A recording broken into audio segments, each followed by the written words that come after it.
Alrighty, folks. Alrighty. Good afternoon. Good afternoon. I'm back. I'm back. Happy Monday to you guys. Hope you guys had a wonderful weekend. Like I did this past weekend.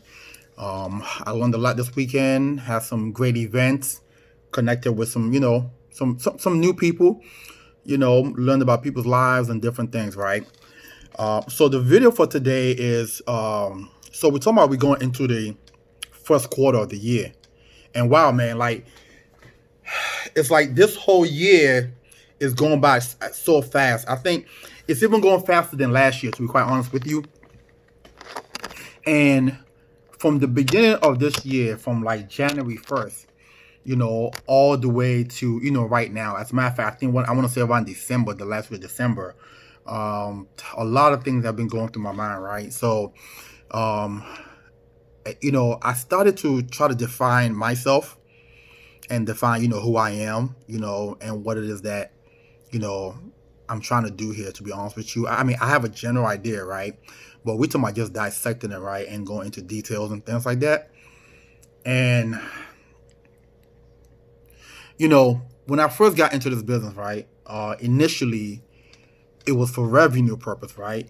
Making income pretty much. That's the reason why you do any business, right? But as I started to do this business and as the year goes and come and things like that, um, I started to understand the purpose of why people actually do this business. To be honest with you, it goes beyond money and things like that. I mean, you're talking about the family that you're serving out there, the lives that you're changing. Just like a bunch of things. That you're doing out here that from the outside looking in, people will say, well, why do you sell life insurance? Like, why do you go around and sell like death insurance, whatever? That's the thought process.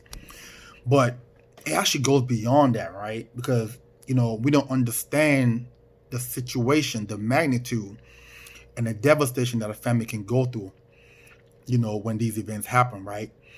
But outside of, being a producer and sending these products, I'm also a hiring manager, right? So I deal with people every day, different personalities, different things, right? And just trying to learn how to be a leader and things like that. So reading different leadership books and stuff like that, right?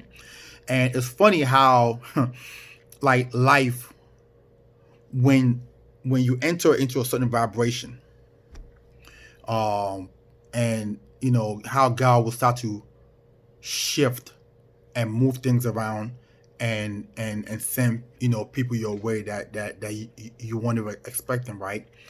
So I met with a client last week, um, and he's actually an author. We put together a plan for him and things like that, and he shipped me this book, which is so funny, right? Purpose: The New Me. It's an awesome book, easy read, and I've been reading this book since he got it to me. I think it took me maybe 15, 20 minutes to read the whole thing.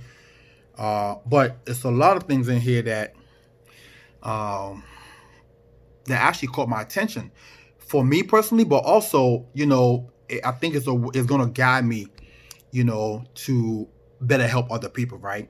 But it's a couple of things that I highlighted in here, right? That he mentioned, and I'm just going to read it real quickly.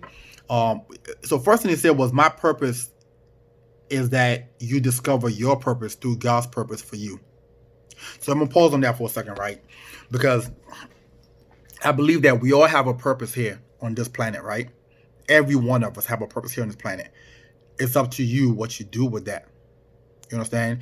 God gave us something when we were born. Okay. Most of us feel that thing. Like when we irritated for no reason, you at your job, you don't want to be there.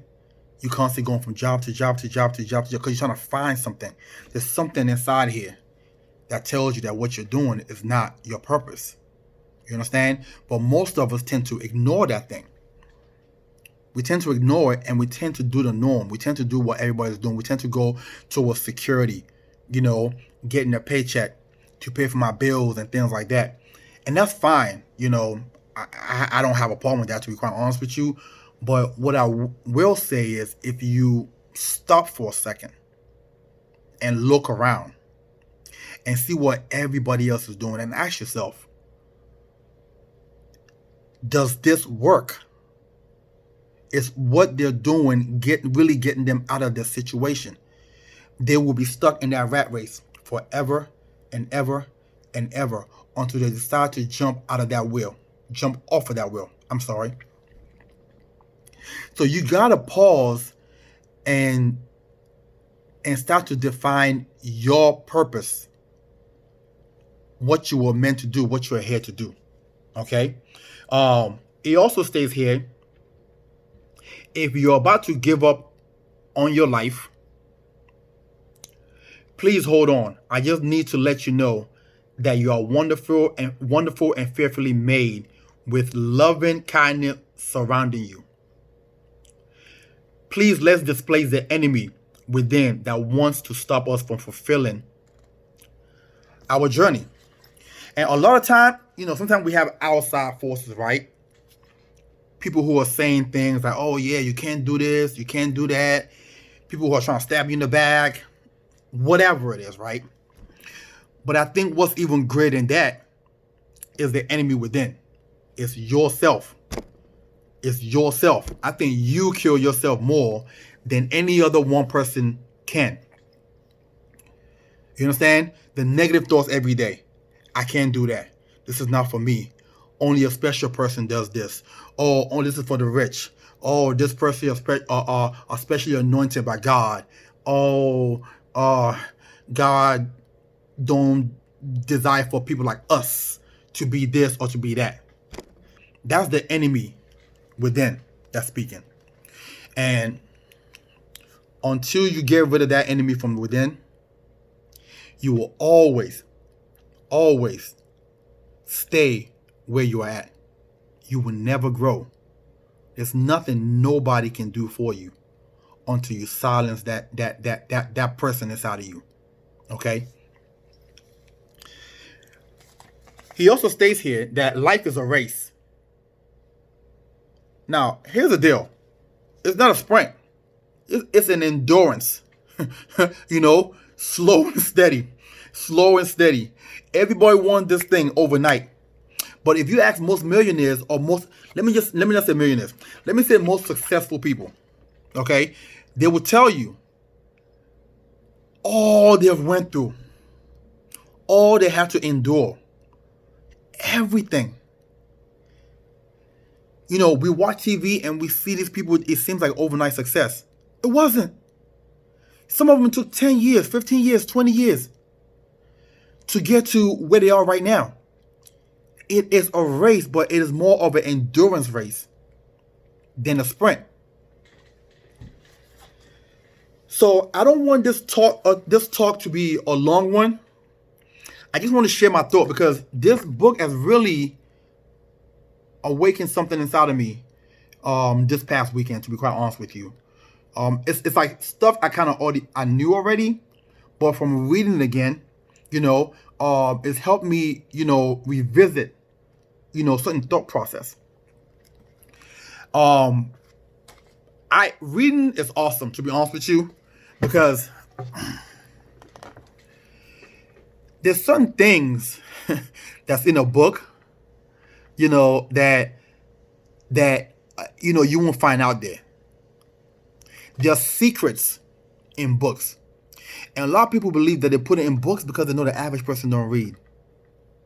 This is another one of my favorite books, Think and Grow Rich. Now, people might see that and think, oh, this guy's all about money, blah, blah, blah. No. This book is actually a spiritual book. It's a spiritual book if you really get down into it and dissect it. If you haven't read this book will change your life. So I hope this message reach you guys well. It's Monday, wonderful Monday out here where we are at. Nice weather.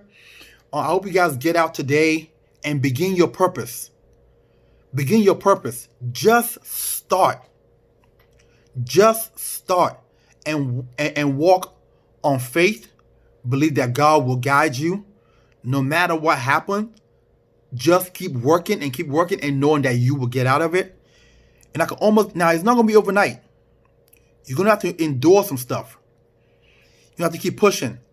But I can tell you, if you can follow along that line, life will be better for you. You need to do what the 5%ers are doing, not what the 95% are doing. Because the 95% are doing the same thing that their parents taught them to do, and their parents taught them to do, and it ends up nowhere. You end up older, and you're wishing that, I wish I would have. I wish I would have done this. I wish I would have done that. But if you switch your mindset and think like the 5% that controls everything, I think your life might end up a whole lot better. Have a wonderful, wonderful week, and I'll talk to you guys soon.